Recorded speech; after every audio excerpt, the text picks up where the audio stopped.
Buenos días, alegría. Hoy, imagínense que me han dejado solita.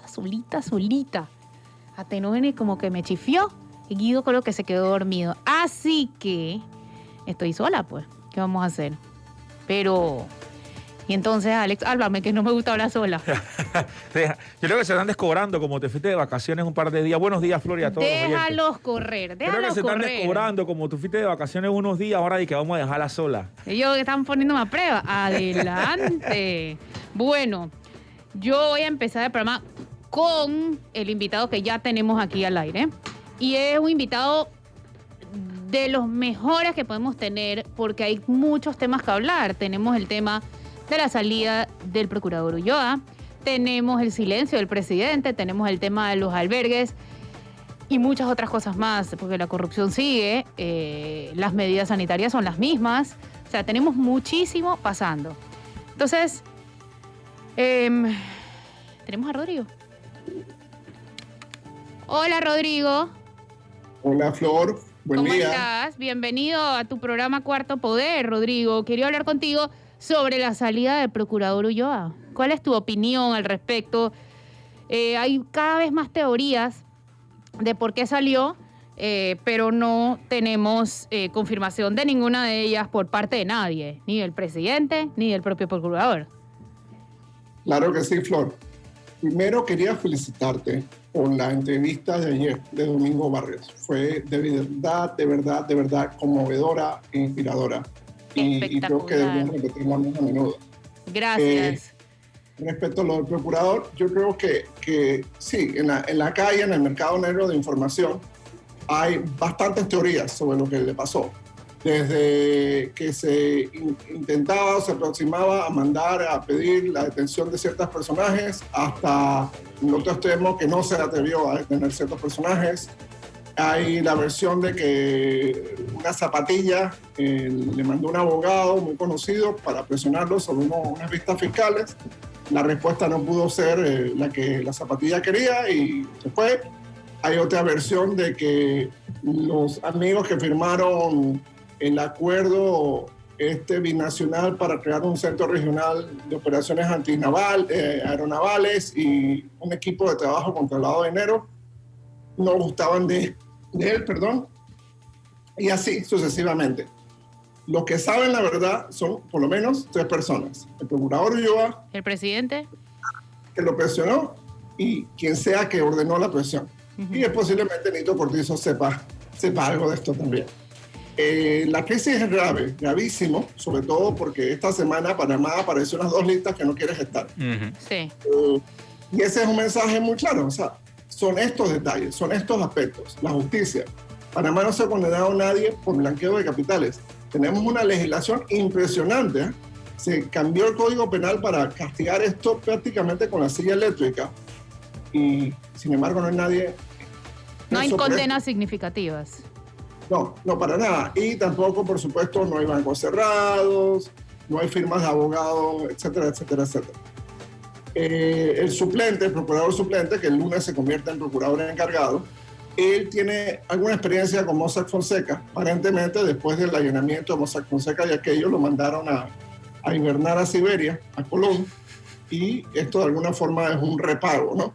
Pero de todas formas, creo que el Ministerio Público necesita una señal clara del presidente de la República de que si el procurador suplente va a ser el procurador hasta el final del término o si se va a considerar otra figura. El Ministerio Público ha sido atacado, es la institución de este país contra la cual se han hecho los peores ataques en democracia. Durante el periodo de Ana Matilde Gómez se formó el Pamago famoso. Durante el periodo de Kenia, con todos los defectos que pudo tener Kenia, se disparó una campaña de propaganda brutal. La espía Kenia, la Procuraduría Paralela, etcétera. Y terminaron con los Varela Leaks. Entonces, los intereses que están interesados en un Ministerio Público paralizado son muy obvios. Ahora, a ver, ¿a quién le interesa que el Ministerio Público de verdad funcione en este país? Eso solo le sirve a los ciudadanos. Como no hay ciudadanos en las calles protestando, como bien lo has dicho tú repetidas veces, bueno, la conclusión para los políticos es que el lunes sale otro escándalo y ya se le olvidó a la gente este tema. Correcto. El tema de los albergues, ¿qué tanto tuvo que haber tenido que ver? El procurador escribió algo muy interesante en su carta y es que el sistema era incapaz de darle solución a escándalos críticos como el de los niños. Flor, mira, yo no creo eso. Yo no creo que CENIAF haya sido la causa de la renuncia. Me parece más bien que lo están usando como una cortina de humo. El Ministerio Público tiene muchas herramientas para ayudar a esos niños. El procurador debió haber creado, por ejemplo, una fiscalía especial que consolidara los 8 casos que existen y todos los que van a surgir en una sola fiscal, dedicada exclusivamente al tema CENIAF. Esa hubiera sido la primera señal. Y segundo, asignar los mejores fiscales, los mejores asistentes, los mejores investigadores del Ministerio Público a ese tema. Entonces, como no se hace ese esfuerzo institucional, entonces el mensaje es, ¿hay alguna fuerza dentro o fuera del Ministerio Público, sospechamos que fuera, que está impidiendo que se haga eso? ¿Qué intereses hay? Se habla de sectores evangélicos, se habla de grupos empresariales, se habla de políticos de alto perfil, en fin. Entonces, esa es parte de la tragedia. Y Ulloa lo que hace es empeorar todo, porque se cayó y formó parte de estas renuncias terribles en el gobierno de Cortizo y adicionales en el gobierno panameño, de que la gente se va y no dice por qué se fue, ni le da explicaciones a los ciudadanos, ni forma un tipo de rendición de cuentas de, bueno, me voy por esto, esto, intenté hacer estas cosas, no se pudo, por esto y esto. Perfecto. Por lo menos le haces un favor a quien está pagando tu salario. Por lo menos le das claridad a la sociedad de qué está pasando, cuáles son las fuerzas que están actuando. Obviamente el procurador es un abogado muy joven, él estará pensando en su carrera, él estará pensando en el patrimonio económico de su familia, en fin, en 1000 razones. Pero también tiene que hacer un autoexamen crítico. Él todavía tiene este fin de semana para decirle a la ciudadanía la verdad.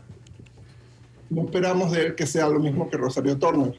O que Andy Ferrer, o de Rolando Mirones, o de Juan Carlos Muñoz, o de Inés Amudio, o de Marcova Concepción. Pero hay una diferencia, Rodrigo y Flor. Todos los que acaban de mencionar son parte del sistema, del partido. El procurador actual llegó a ese puesto por ser independiente, ¿o me equivoco? Yo estaba en otro país, no sé. Además, no llegó por ser independiente. Además, todos esos que menciona Flor son funcionarios o eran funcionarios de libre nombramiento y remoción. O quedaron como asesores. El procurador general de la Nación es un funcionario cuya decisión de nombrarlo está sujeta a una aprobación del Consejo de Gabinete, una ratificación por parte de la Asamblea y además solo puede ser removido por la Corte Suprema de Justicia por las causas establecidas en la ley. De manera que son distintos tipos y niveles de disposición del cargo. Por eso yo decía ayer que la independencia la tiene, por lo menos garantizada en la Constitución y la ley. Que la quiera o no ejercer, eso ya es asunto de cada persona que ocupa ese cargo. Guido puede convocar a la ciudadanía, es decir, está pasando esto, no me dejan trabajar. No lo hizo. Entonces, si tú no dices qué está pasando, te vuelves cómplice. El silencio te hace cómplice del tema. Sí, de acuerdo. Y ayer decíamos, Rodrigo, que la carta de renuncia del procurador no puede estar escrita en clave. No puede estar como si fuera el código Da Vinci, que uno vaya descubriendo las pistas para saber qué fue lo que pasó. Eso no es transparente. Y él ofreció una gestión transparente cuando asumió el cargo. Y coincido contigo en que le debe una explicación a la ciudadanía, porque el Ministerio Público representa a la sociedad. Es así de sencillo. Esa instancia actúa en función de la representación social que tiene para perseguir el delito y el crimen. Y entonces no es al presidente de la República al que le debe una respuesta, es a la ciudadanía la que tiene que saber cuáles fueron las causas reales de que él, 1 año y 2 meses después de asumir el cargo, haya decidido dejarlo. Intempestivamente. Abrupta e intempestivamente. Me voy ya.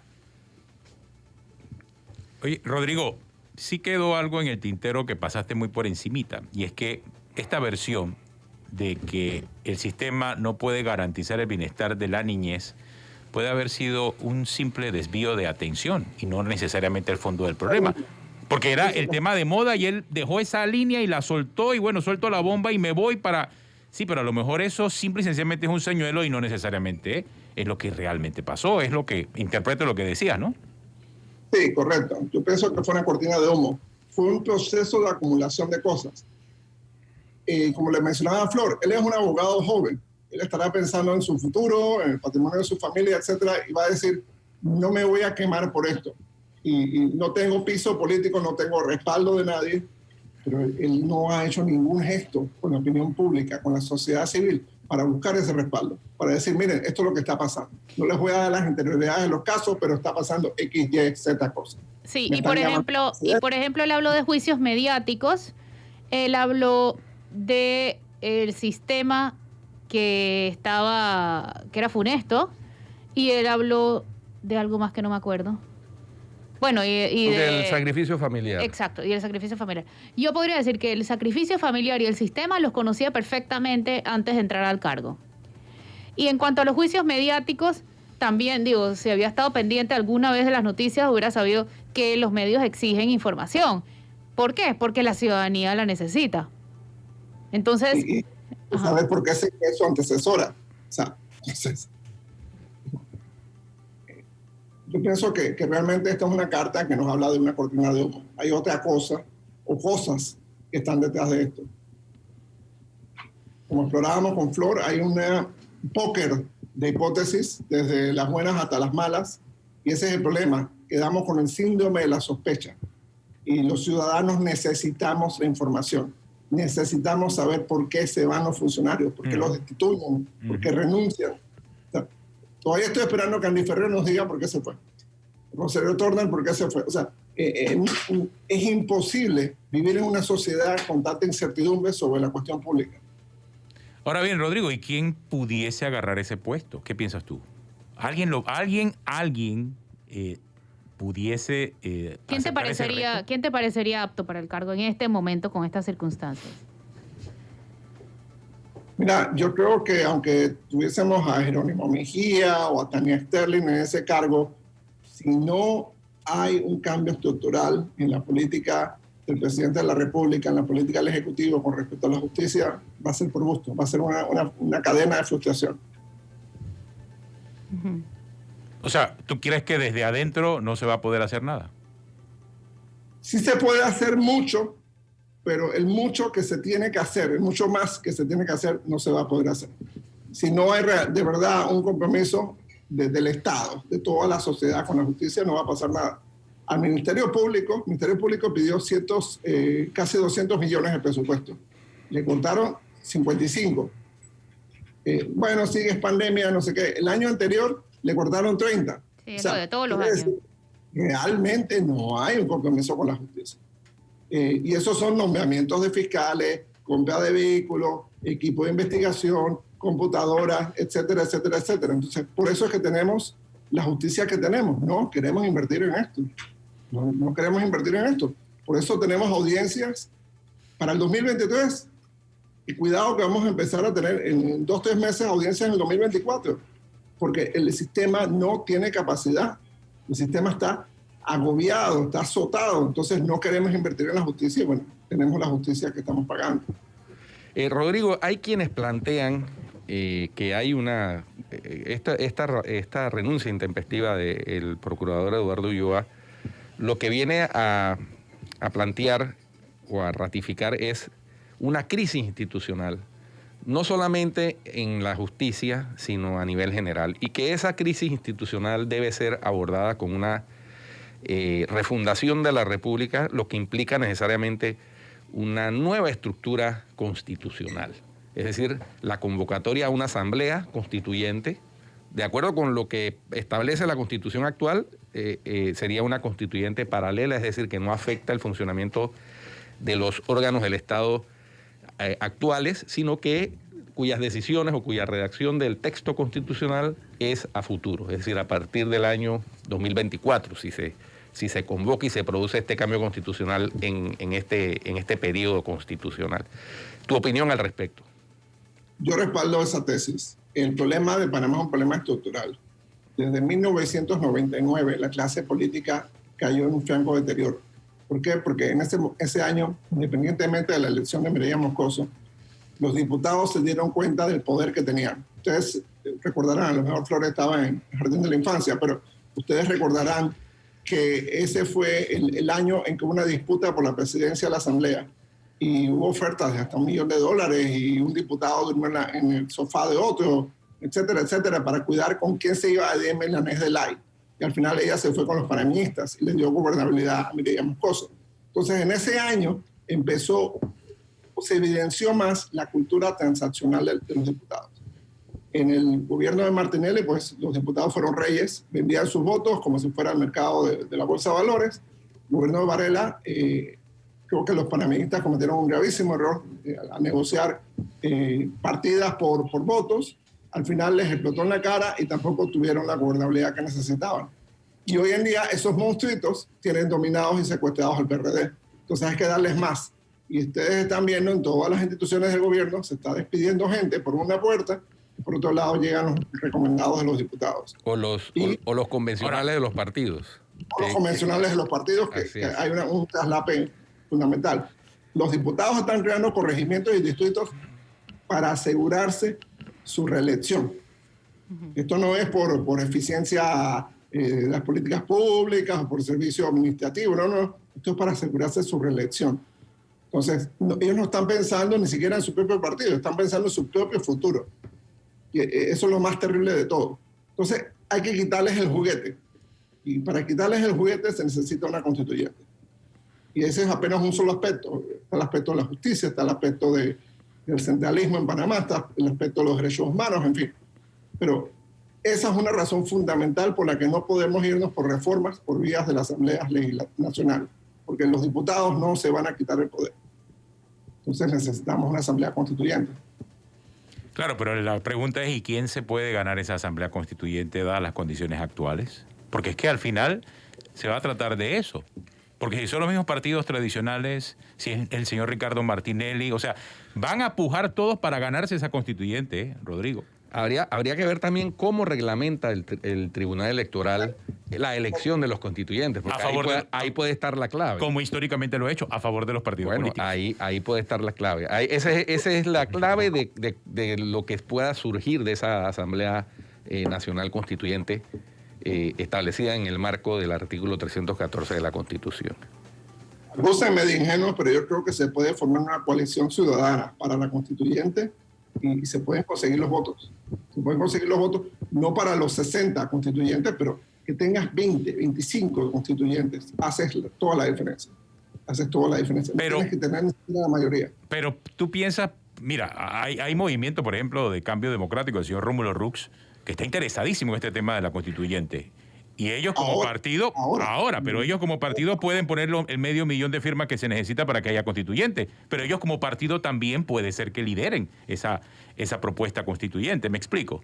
Ese es el tema, en el fondo, ¿no? Claro, yo no creo que... Él sí la quiere, pero yo no creo que el partido como fuerza la vaya a respaldar, porque hay muchos acuerdos de otro nivel. Esto necesita hacer una coalición. De pronto Rux necesita sentarse con Lombana, con Blandón y hacer una propuesta común. Mira, nosotros tres consideramos que esta es la propuesta común, una constituyente. Lo que pasa en el 24 es otra cosa, pero vamos a apoyar esto. Entonces, cambias la ecuación de poder, cambias la ecuación de política que nos está en este momento torturando a todo el país. A mí me preocupa mucho que vamos en camino, pero o está abajo a un gobierno fallido, a un Estado fallido. Todos los indicadores, en tema educativo, en tema de salud, en tema de seguro social, en tema de deuda externa, en tema de seguridad pública, en tema de militarización, en tema de la justicia, en todos los temas, los indicadores son así. Y vamos a tener una economía muy mal herida cuando salgamos de la pandemia. Y eso le da mucho más poder al gobierno. Lamentablemente, le va a dar mucho más poder al gobierno porque el gobierno de Nito Cortizo va a poder elegir ganadores y perdedores. Ya lo está haciendo con los cierres y con los allanamientos estos sospechosos del Ministerio de Salud y demás. pero después de la pandemia el gobierno Nito Cortizo va a escoger ganadores y perdedores. Y eso va a ser terrible para este país. El otro tema es el proyecto que pasaron ayer en segundo debate, Rodrigo, en la Asamblea. Y es que para que las niñas violadas estén obligadas a parir. Y además, la entidad encargada de darle el seguimiento a esto es nada menos que el CENIAF. La modificación la hicieron 2 diputadas que además están en la conformación del grupo que hizo y presentó el informe del CENIAF.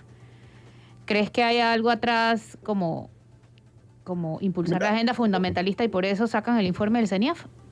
Tú lo dijiste muy bien en las glosas. Primero, se está creando un mercado de bienes. Segundo, para nadie es un secreto que Zulay Rodríguez es la dueña del Mides. Ella es dueña y lo digo así, porque así se lo entregaron en bandeja de plata al presidente. Ella manda en muchas direcciones generales del Mides. Posiblemente estaba buscando la CENIAF, aprovechó la crisis, muy fundamentada para clavarle el diente a esto. Ese matrimonio, ese maridaje de ella con el fundamentalismo evangélico es totalmente oportunismo, es oportunismo electoral. Ella está ampliando su base. Este es un proyecto inviable y cuidado que hasta inconstitucional, porque estás obligando a niñas que incluso contra su propia salud están obligadas a tener bebés que no sabemos en qué condiciones van a venir. Tú lo describiste perfectamente.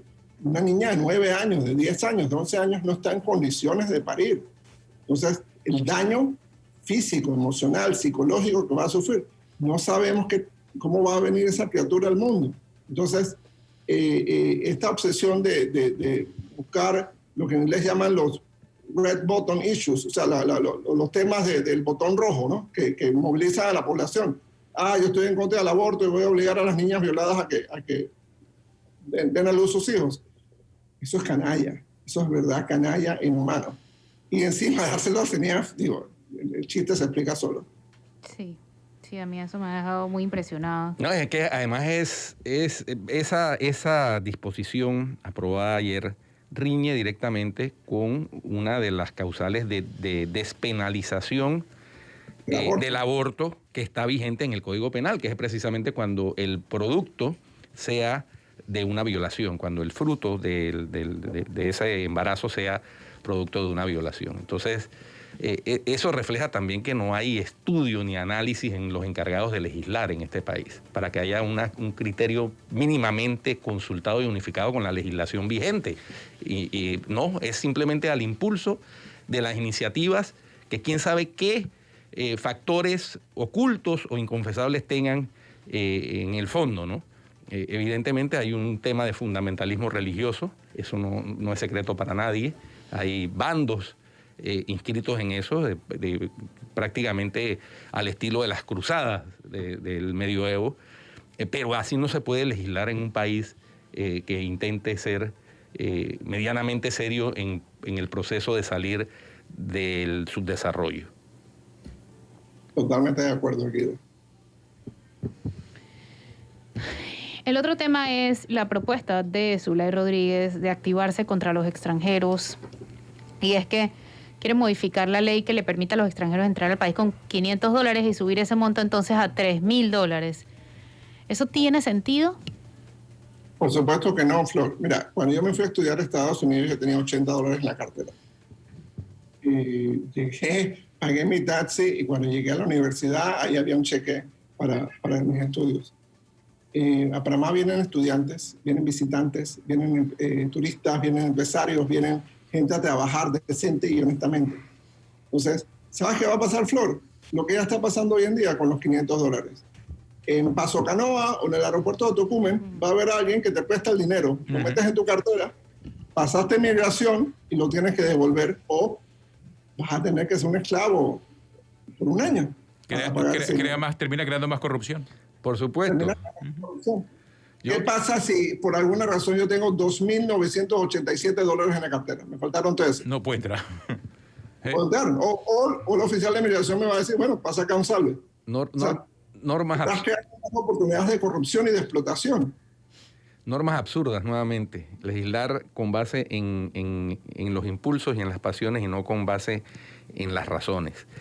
Yo no recuerdo la última vez que yo viajé con más de $200 en mi bolsillo, porque desde que se inventaron las tarjetas de crédito o incluso los traveler checks, que ya no se usan, la gente no usa efectivo, la gente no anda con efectivo. Es peligroso tener efectivo.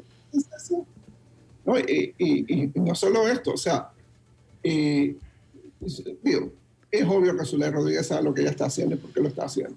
Ella tiene encuestadores que saben que estos son los temas que la población reacciona. Hay un nivel de xenofobia que se está explotando dentro de la población, haciéndole creer, tú perdiste tu empleo, o tú no tienes casa, o tú no tienes esto por culpa de los extranjeros. Entonces es una explicación muy, muy burda.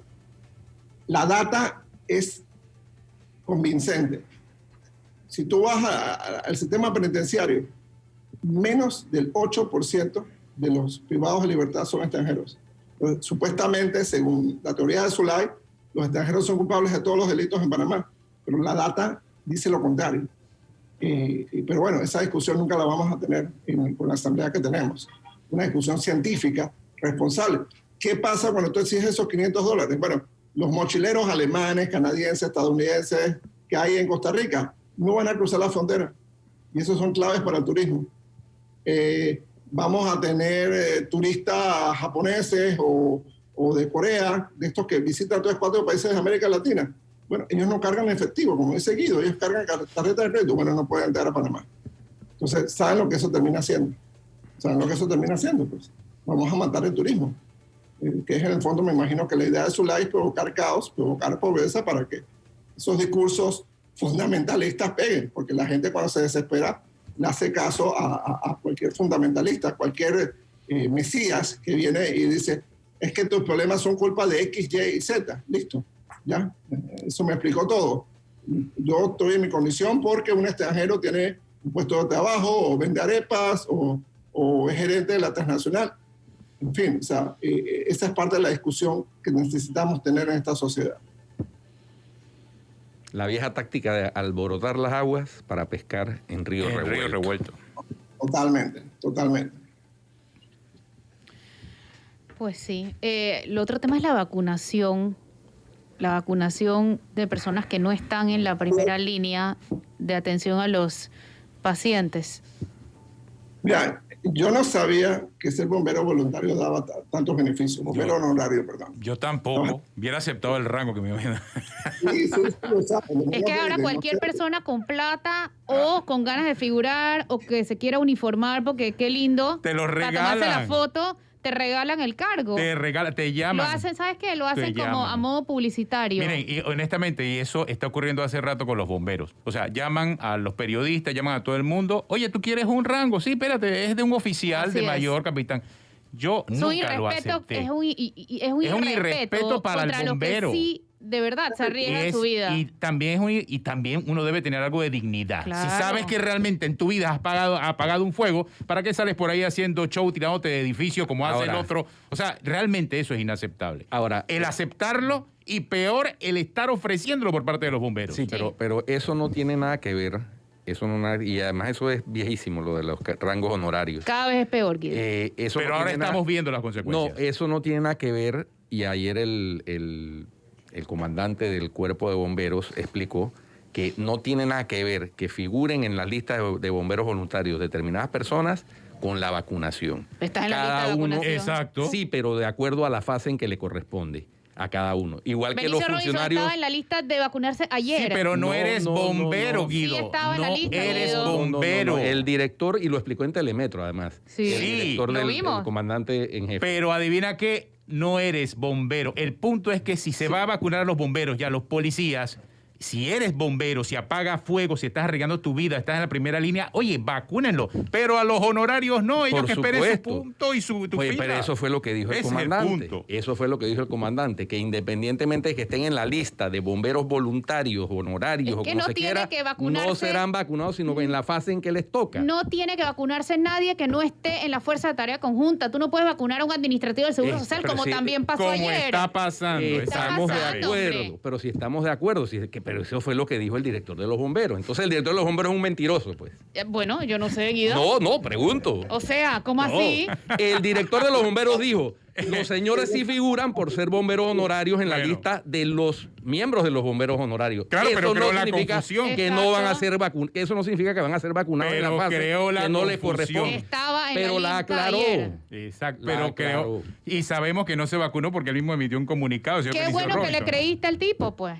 Bueno, porque es que Yo no. o sea, entonces vamos a dudar de la palabra de todo el mundo. No de todo el mundo. Sí, de lo claro. que no- y sabes que sí, el trabajo del periodista es dudar de las palabras porque es contrastarlo Sí, con pero, los hechos. Claro, pero cuando el señor sale a dar una declaración, ¿Le el creíste a Judy comandante, Meana porque el dijo algo coman- diferente? No. No, Judy Meana está Miren. en cuestionamiento Bueno. porque aquí se quiso Lo hacer que la hay, víctima. aquí Eso es hay otro un tema. trasfondo. Eso es otro Y el tema. trasfondo es la cantidad de Ahora, rangos honorarios que están entregando los bomberos. Guido, ¿tú eres bombero? te pregunto algo. Guido. Flor. Guido, tú Te eres bombero. pregunto, no, perdónenme, les pregunto algo. Atenógenes, ¿tú le creíste a Judy Meana el 5 No. de febrero? No, el 5 de No, febrero el le 5 de febrero creíste. sí le creí. Ah, ya, listo. Pero ese fue el problema. I rest my case. No. Al revés. Ese fue el problema. Al No, revés. tú lo dudaste antes de conocer la carta. No, ese fue el problema. No, es que uno no puede dudar de Ese todo día el le mundo. creímos y después Exactamente. apareció la carta. Ah, bueno, pues eso es lo que entonces- plantea Flores. Exactamente. Bueno, Nos engañó en el programa. Estoy planteando el tema. Caímos, pues, estoy sí es planteando el cierto. tema. Circuló una lista que supuestamente era para vacunación.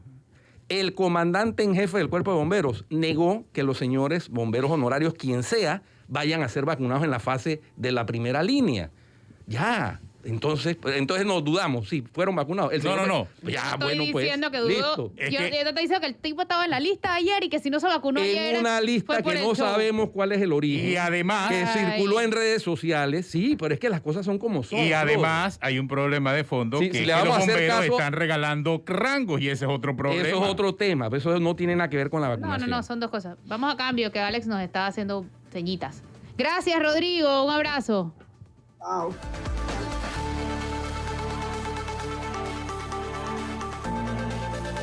Sí, de verdad que vamos a transmitir en directo el debate en medio del cambio comercial. ¿No crees, Flor? Yo diría. Porque está bueno, ¿no? Yo insisto, yo quiero puntualizar. Porque Está bueno el debate. Por especulaciones, o sea, yo estoy de acuerdo en que nadie debe colarse cuando no le toca, porque hay unas fases establecidas por el gobierno para la vacunación. Eso está muy claro. Y el que se cuele tiene que tener las consecuencias de haberse colado, porque eso es execrable, es inhumano y debe ser sancionado. Ahí no hay espacio para el debate. Pero de ahí a que por casos aislados se pretenda estigmatizar todo el proceso de vacunación, yo les decía en el medio del cambio aquí a mis compañeros de panel que el país modelo de vacunación que ha sido presentado como modelo de vacunación en Latinoamérica es Chile. Y Chile lleva 74.000 personas que se han vacunado cuando no les tocaba. ¿Eso descalifica el proceso de vacunación de Chile? No, para nada. De igual bueno. forma tampoco descalifica al panameño. Digo, en Estados Unidos, en todos los países se están dando estos casos, pero adivina qué, nuestro papel es denunciarlo. Sí, como no, periodistas. yo estoy Ya. de acuerdo. Así es. Pero, Porque es que- porque es que, no generalizar. Imagínense, si eso no ocurre, si no como periodistas, como ciudadanos ponemos los focos sobre este tipo de irregularidades en el proceso, pues terminan haciendo lo que les da la gana. Está pasando en Panamá, está pasando en Chile, está pasando en Estados Unidos, está pasando en el mundo entero.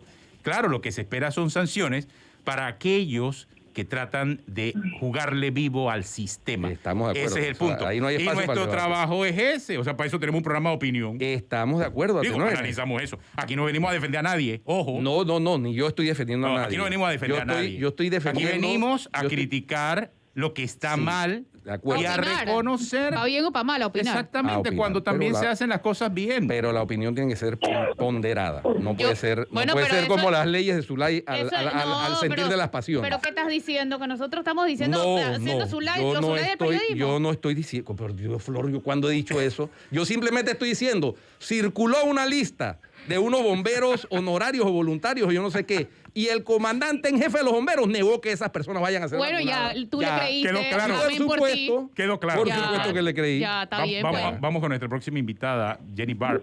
Guido, casualmente, tú que me habías hecho el comentario acerca de Jenny Barb, la tenemos vía telefónica. Cuéntanos, Guido, porque a ti te había llamado la Sí, atención, ¿sí? licenciada Barb, bienvenida a Cuarto Buenos Poder. días. Buenos días. Buenos días, muchas gracias. Sí. Necesitamos una psicóloga aquí para otro. No. Licenciada, mire, a mí me llamó mucho la atención en su participación en Debate Abierto Dominical, en la última edición del domingo pasado, en relación con el protocolo de atención y funcionamiento en los albergues para niños en situación de vulnerabilidad, niños y adolescentes en situación de vulnerabilidad, que usted fue la encargada de diseñar en el año 2012 a instancias, entiendo, de la UNICEF, y que estaba en aplicación hasta el año 2014, en que hubo un cambio de administración y que la directora que llegó en el 2014 con la administración anterior dejó de aplicar. Entonces yo quisiera que usted nos refrescara la memoria sobre esas circunstancias específicamente, porque yo creo que eso hace parte de la historia del problema que estamos viendo en estos momentos y que ha llamado la atención de la sociedad panameña y causado la indignación de muchos que siguen protestando todos los días en diferentes puntos de la ciudad. Sí, claro. Es muy triste lo que ha sucedido con nuestros niños en los albergues y el protocolo de atención se hizo precisamente para evitar que estas situaciones se dieran. Este protocolo fue un esfuerzo, como usted bien dijo, de UNICEF para CENIAF. Se hizo para CENIAF, para que CENIAF lo aplicara en los albergues a nivel nacional. Se empezó a trabajar el protocolo en el 2012 que salió a la luz, pero sin embargo cuando cambió el gobierno todo quedó detenido. Y el problema es que no hemos tenido una política pública de Estado y se ven estos esfuerzos como esfuerzos aislados de gobiernos. Y cuando entra el nuevo gobierno, pues lo ven como algo del gobierno pasado que atenta contra ellos como políticos. Porque realmente lo que aquí hubo fue un celo político, porque el protocolo era válido y se tenía que haber aplicado y seguir aplicando, porque esto no era un problema que se iba a resolver en 2 años, era un problema que se tenía que resolver a lo largo de varios gobiernos. Sin embargo, no se hizo, se ignoró el protocolo, a pesar de que el protocolo es una guía clara y práctica para el personal de los albergues y el CENIAF, para que puedan estandarizar los servicios de todas estos albergues administrados por diferentes organizaciones, llámese privadas o religiosas, pero que al final el único responsable del bienestar de esos niños es el Estado. Entonces, el protocolo aseguraba la calidad de servicios sociales que iban dirigidos a los niños, niñas y adolescentes en albergues. Lamentablemente, a pesar de que yo siempre me acerqué a las directoras de CENIAF y le hablaba del protocolo, realmente el protocolo no era algo importante porque era de otro gobierno. Y eso es lo que tenemos que evitar. Caen en saco roto estos esfuerzos. Evidentemente a este tipo de política pública debería dársele continuidad para que fueran políticas de Estado y no de gobierno, no de que cada gobierno llegue con su librito. Y si ya hay un protocolo construido, estudiado, diseñado con base en criterios científicos de personas conocedoras como usted, yo insisto en que no le veo ningún sentido lógico a que se haya interrumpido el manejo de ese protocolo y por eso digo que eso puede ser parte del problema que estamos enfrentando ahora, sin ninguna duda. Porque si había un protocolo y había un protocolo que le facilitaba además a CENIAF darle el seguimiento al que está obligado por ley al manejo de los albergues, pues al haberse desaplicado ese protocolo no debe extrañarnos que haya estas deficiencias en supervisión por parte de la CENIAF. Mire, el protocolo regulaba todo el cuidado del niño desde que entraba en 3 momentos básicos: su ingreso, su estadía en el albergue y su salida del albergue. Porque se supone que todos los niños deben crecer en una familia y no tienen que permanecer en un albergue tantos años. La verdad es que nos encontramos con niños que tienen hasta más de 10 años en un albergue. Y eso es muy triste, porque los niños tienen el derecho a la familia y a la protección. Y lo que estamos viendo ahora de los hechos que se han dado son realmente aberrantes y demuestran lo enferma que está nuestra sociedad. Porque si a un niño herido se le hiere más y se le utiliza como un objeto sexual, eso no tiene nombre ni perdón. Eso tiene que poder llegarse a las últimas consecuencias y poder realmente que la justicia haga lo que tiene que hacer de una forma seria y que proteja a los niños de verdad y de una vez por todas. Eso es lo que yo pienso. Ahora, cuéntenos algo.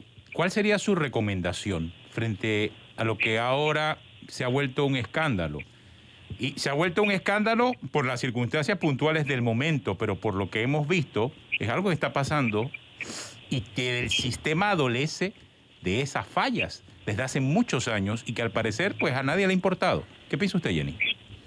Bueno, mire, yo sinceramente pienso que se requiere una reingeniería de la CENIAF, se requiere una reingeniería, se requiere crear un sistema de protección integral para la niñez y adolescencia, que sea una prioridad estatal y no una prioridad de gobierno, como usted bien dijo.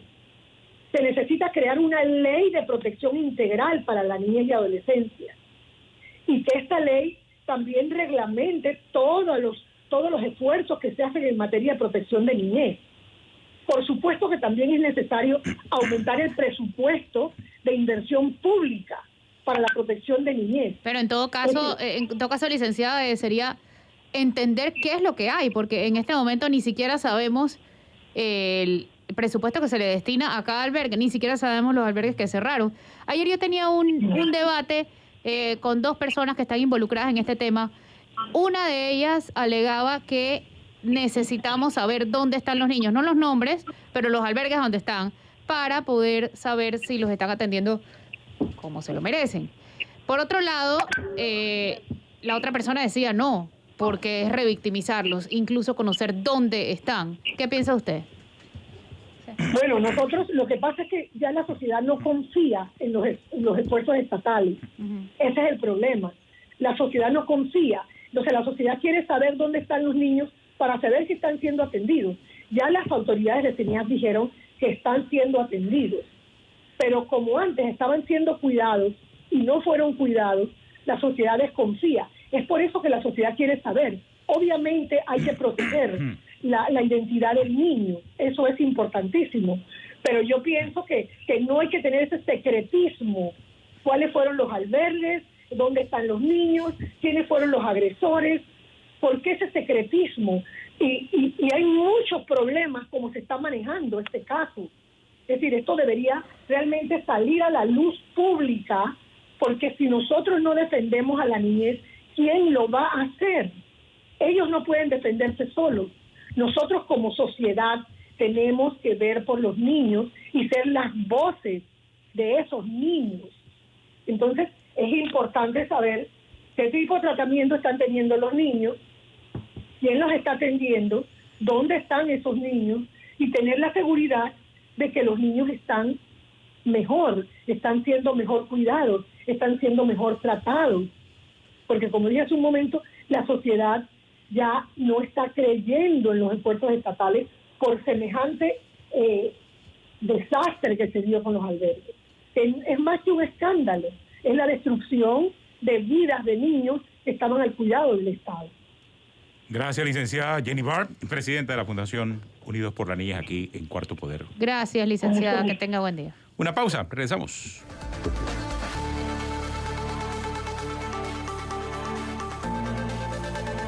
Flor, aquí Felipe Argote te dejó un libro, te hago entrega formal pública. Publiquísima. Aquí está, hasta firmado te dejo el libro, Felipe. Gracias. ¿Te tengo que firmar recibido en un lado? Tienes que leer la dedicatoria. La crisis del seguro social, gracias, Felipe. Con la admiración que expresó Felipe Argote por Flor. Es que ya Guido lo vio.